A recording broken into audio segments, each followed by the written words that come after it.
तो कृष्ण ने बलराम से कहा, भैया जी नाना जी तो फिर आ गए। बलराम बोले, हाँ आ गए, आने दो। कृष्ण बोले, क्या कहते हो आप? अरे रण छोड़कर के भाग चले कैसा रहेगा? बलराम बोले, क्या कहते हो, रण छोड़कर जाएंगे तो बदनामी हो जाएगी।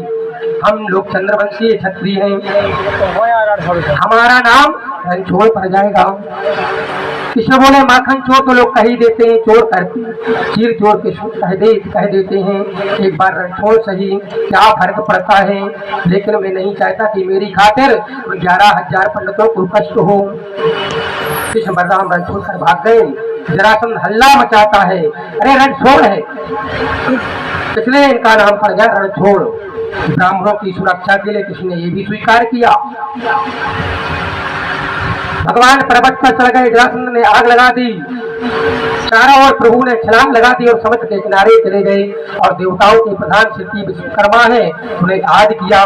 विश्वकर्मा ने रात भर में जल के अंदर की द्वारकापुरी का निर्माण कर दिया। सोने की द्वारका है, बहुत सुंदर है, समुद्र के बीच सोते हुए यदुवंशियों को कृष्ण ने द्वारका में बुला लिया। रेवत नाम की राजा की पुत्री का नाम है रेवती, और रेवती का विवाह बलराम जी के साथ हो। बोले द्वारका नाथ भगवान की जय हो। केवल 10 मिनट की कथा है, इसके बाद में भगवान श्री कृष्ण का विवाह होगा रुक्मिणी के साथ, बड़े ही धूमधाम के साथ मनाएंगे। कृष्ण बोले, द्वारका के राजा हम है गए, बड़े भैया बलराम जी को ब्याह है गयो, अब हमारा ब्याह होना चाहिए। राजा भीष्म को नामा विदर्भाधि पतर महान कस्य पंचन भवन पुत्रा कन्या का चावरण। एक भीष्मक राजा है, कुंदनपुर के राजा भीष्म, उनके 5 पुत्र से बड़े पुत्र का नाम था रुक्मी। 5 पुत्रों के बाद कोई पुत्री नहीं है, मन में बड़ी बेचैनी है, बड़ी तपस्या की, और समुद्र के कमल के फूल पर उन्हें सुंदर एक बालिका मिल गई, उसी का नाम रुक्मी है। रुक्मी लक्ष्मी है, और लक्ष्मी किसी के गर्भ में वास नहीं करती। उस कन्या को लेकर राजा भीष्म आए, लक्ष्मी प्रकट भई समुद्र से, वो लक्ष्मी बनी जानकी तो प्रकट हुई पृथ्वी से, और वही जानकी रुक्मिणी बनी तो प्रकट हुई कमल के पुष्प से। भीष्म ने कन्या को लाकर रानी को सौंप दिया और प्रसन्न होकर बोले, हमें पुत्री मिल गई, कितने आनंद की बात है। रुक्मिणी को पढ़ा लिखा करके विदुषी बनाया, मन में संकल्प कर लिया कि मथुराधिपति वासुदेव के पुत्र कृष्ण से इसका विवाह करूंगा। आजकल कृष्ण द्वारका में आ गए, लेकिन कभी कभी घर में क्या होता है, जब पुत्र बड़ा हो जाता है तो किसी की बात नहीं मानता। बड़े पुत्र रुक्मिणी ने शिशुपाल के साथ सगाई कर दी। रुक्मिणी की और पिताजी से बोला, पिताजी परसों स्वयंवर होगा, बड़े बड़े राजकुमार आएंगे, लेकिन आप रुक्मिणी से कह देना शिशुपाल के गले में ही माला डाल। स्वयंवर तो केवल नाटक के लिए होगा, मैंने शिशुपाल को वचन दिया है।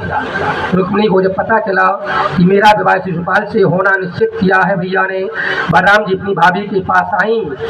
रुक्मिणी अपनी भाभी के पास आई, रोते हुई भाभी से बोली, भाभी मैंने तो बचपन से द्वारकाधीश को पति माना है, भैया ने शादी शिशुपाल के साथ पक्की कर दी। भाभी कहती, मन को छोटा क्यों करते हो, एक पत्र लिख दो द्वारकाधीश के पास, कृष्ण को भी आमंत्रित करो, कृष्ण स्वयंवर में आ जाए, सबके सामने माला डाल देना। रुक्मिणी जी ने पत्र लिखा और ये पत्र पंडित जी के द्वारा भेज दिया। कितना सुंदर पत्र लिखते रुक्मिणी जी, दर्शन करें।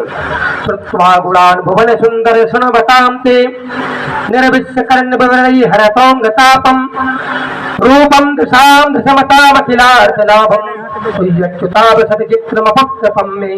हे गोपाल, मैंने आपके गुणों को सुना हुआ। इसलिए रुक्मिणी लिखती है, मैंने आपके आंखों से देखा नहीं, केवल गुणों को सुना है। गोपाल, आप सोचेंगे कौन सी नारी है जो हमें पत्र लिख दिया, ऐसी कौन सी नारी जो एक बार आपकी झांकी को सुनकर आपको नहीं चाहेगी। आप पधारे, मुझे लेकर के जाएं, अंतापुर में तुम रहती हो, तुम्हें लेकर आऊंगा कैसे भी। आप ऐसा सोच रहे गोपाल, तो हमारे कुल की परंपरा है कि विवाह से पहले बेटी कात्यायनी का पूजन करने के लिए जाती है बाहर गांव की। मैं वहां जाऊंगी, आप वहां पधारे, वरमाला पहनाऊंगी, लेकिन किसी से और विवाह नहीं कर सकती। पंडित जी ने कहा, पत्र आपने पढ़ लिया, मैं जाऊं।